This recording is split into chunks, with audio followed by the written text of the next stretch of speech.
Project 95, October 14th, 1995.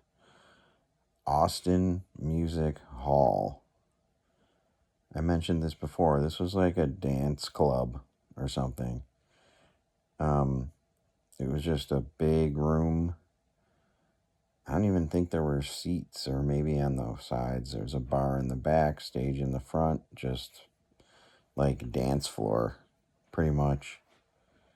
But there's so much happened this day. I have to really kind of motor through it here. And sorry, it looks like a hostage video. It's getting cold and it's early in the morning right now, but I got my trusty Nuvo Walkman playing this Reba right now from set 2. It's funny how in the tape days, I have so many just set 2s on tape because it's like, fuck the first set. It sucked. That we were just, no, just give me the second set. I have so many just set 2s. So there's a couple things. There's some pre-show and post-show for this night. And the pre-show is I went and stayed with me and Roman's high school buddy, Kevin Hahn, who was stationed at Fort Hood in the U.S. Army. And I don't know what I was thinking, but I just thought like it was the barracks and the base were like a hotel resort. Like that I could just drive up to his barracks and like, hey, can I stay here tonight? I never thought twice about it. And I think it was a pretty ridiculous ask of me to be like, hey, Han, can I stay with you? So I after the Fort Worth show, I drove down to Fort Hood. So it's the middle of the night and I'm going on to an active Army base. And I got pulled over 4 separate times looking for Kevin's barracks. Which I don't even know if it's legal to just have a sleepover in an Army barracks. 4 times I got pulled over by military police because I'm clearly a civilian and I'm clearly on drugs, according to them, right? Pulled over 4 times, searched twice. And every time I was just like, yeah, I'm trying to get to my buddy's private Hans barracks. It's this one. And it was very difficult to get to. Because I don't think there was an address. It just so dumb. But got pulled over 4 separate times. And one of the MPs that pulled me over, like I think it was the third one, he's like, you gotta understand, we get so much drugs and guns running through this base. Like we have to be super vigilant about, anybody who's not military police, even people who are. So, sorry. They were good about it. You'd think they could have just hopped on the radio after the first guy and said, "Hey, Breaker 19, we got a civilian on the base. He's clear. Don't pull him over 3 more times. just because he looks like he's living out of his car. It's all good. Click. Oh, over, and out. Scarecrow out. Over.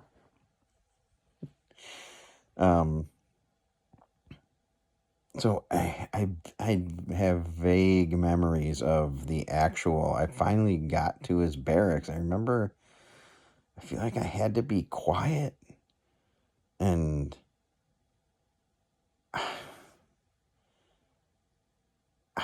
the specifics have escaped me, but I remember finally getting to the barracks, and it was I felt kind of like he was sneaking me in. You'd have to ask Han. I'd have to ask him if he remembers anything about like the specifics of it, but just the fact that I thought, oh yeah, I'll just stay with you at your active army barracks. like it was a hostel or something. So then go to Austin, right? And it still has a reputation as being like this cool, like Brooklyn in Texas kind of thing, where, yeah, keep Austin weird is a thing, right? I think something like that. But, the hall itself isn't much. You can see in that picture of the little sign on top. You wouldn't think Phish is playing here tonight. But they did.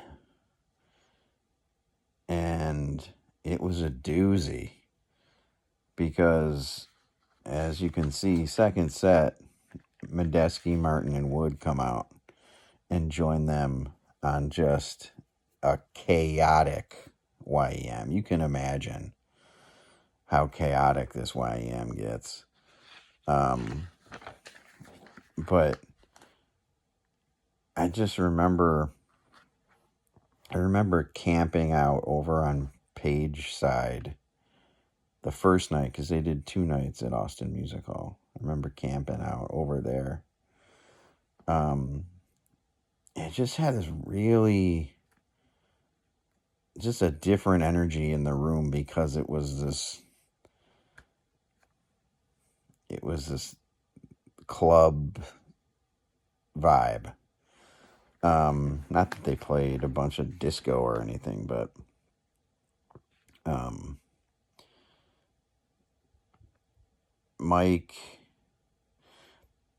Mike was blowing his nose as an instrument during the Kung. I don't know, in the first, which I was excited about. I gave it a point. I gave it a point. I finally got Cars, Trucks, Buses right. You get a Kung and a Catapult in the same set.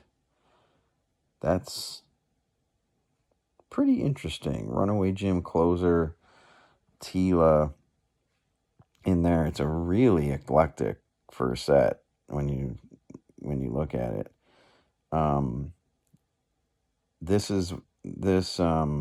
dog. You can see the sound check there. I was listening to this from outside the arena. I remember that the sound check is Funky Bitch and Dog Log. This dog log was featured at the Great Went from the archives. It's so good. I have that on tape somewhere. It's super, just kind of like slinky. But yeah, I remember hearing that sound check. The dog log. This was fall 95. When we get to Maine, which is 12/11/95, they had been teasing with this idea of making a dog log album. and using all the different versions of Doglog that they play during sound checks. And they generally, this tour, were doing it. This is one of them. Different tempos, different styles, like just mixing it up. And when we get to Maine, Trey actually talks about it during the show. And they played a bunch of like fake Doglogs with like orchestrated fan reactions to put on this album that never happened. I'm gonna have to resurrect that idea.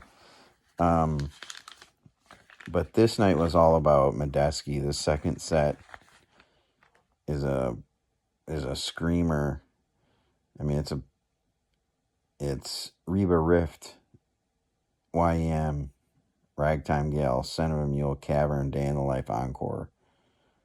Like, few songs, but it's about this YEM. So Medeski is opening for them in a few nights in New Orleans. But their tour kind of overlapped with Phish's for this little stretch. And it wasn't even, there were rumors. There was a lot of talk on tour about sit-ins. Like Trey might sit in with whoever tonight at this at this club, or at this bar or whatever, because they were obviously young and into that,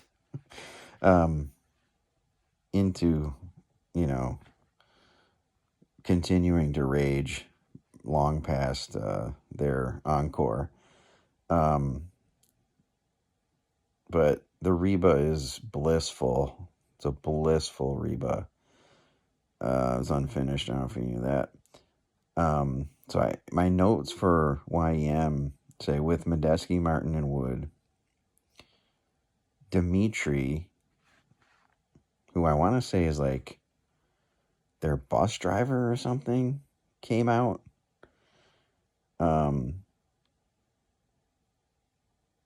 Chanting, trombone with Phish on vacuum, Trey on megaphone, percussion, Mike chanting. It got weird. Let's put it that way. As you could imagine, like, you adding these three pretty eclectic musicians to an already eclectic song and band. And I feel like this is one of those things that I mentioned before about like Fat, where it's like, the cool thing was that it was happening. Not necessarily how good it was. I wouldn't say it was a great YM. It was a unique YM. It was fun. And it was just like, this was the first like sit-in, right? The first special guest. And that was cool in and of itself. It was just like, oh shit, Medeski's coming out. Yeah, and Trey scatting, Mike chanting during Son of a Mule, Trey and Mike sneaking. No idea what that means. Sneaking. Yeah, it could be anything. I have no idea. Like, tiptoeing around? I don't know. Trey scatting, Mike chanting during Son of a Mule. The rest of it's pretty stock, right? Cavern, Day in the Life. But this was about Medeski coming out and like an infusion of energy to this already just sort of,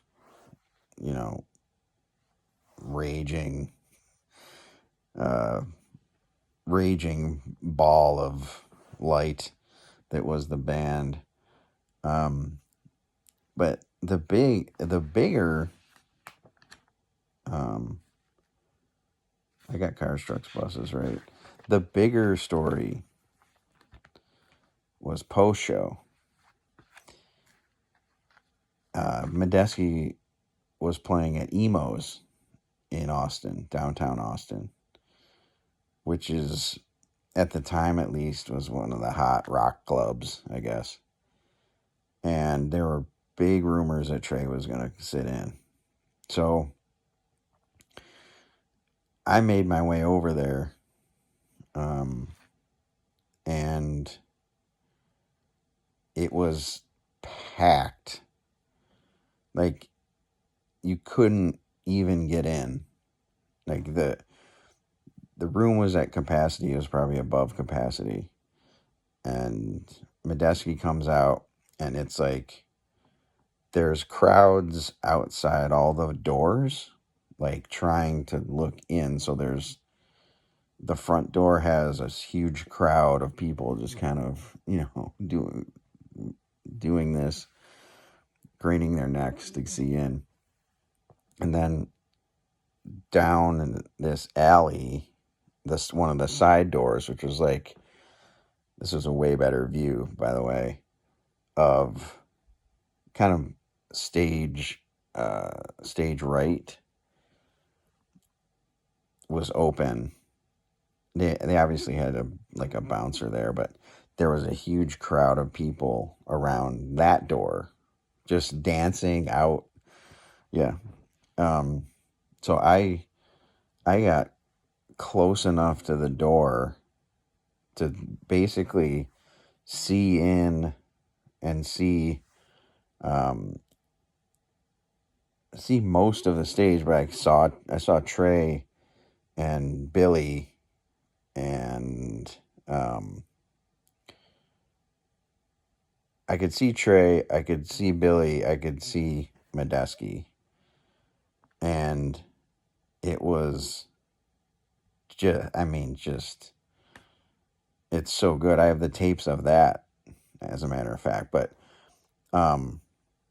Trey came out. I'd have to look and see what he came out and played on. Just if I remember.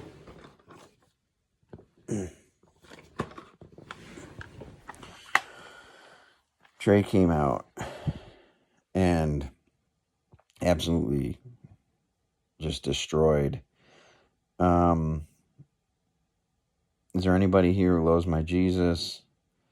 The Lover, Lonely Avenue, and Chub Sub. And I remember this distinct feeling. Like, Trey was so locked in with Medeski that I had this, I'm like, oh my God, what if he likes playing with these guys better? What if he likes Medeski better than Page? And they're gonna, like, Trey's gonna go do something else with them, and he's gonna, like, Phish is gonna shut it down because they lost their guitarist because he found a better band. And there were moments during these jams where he's on the other side of Medeski's keys and they're just like eye fucking each other. I'm like, oh man, like, this is good, but it can't replace Phish. This was one of the highlights of the whole tour. Just that whole the musicality of, the mutual sit-ins, and you had this feeling like that these are special events, like these are moments to note, and it was so cool to be. It was maybe even cooler that I wasn't in the club, but I could still see, like, that. Even that little detail kind of makes it that much more memorable. Um, and then I can't even remember what I don't think I went back to the barracks. So I think I was just slept in the car that night because Austin was the next day. So I don't think I drove all the way back. Um, Pretty sure, yeah, I probably stayed in and around Austin in the car. And then the next night was Austin Music Hall as well. And that's where I'll see you very soon.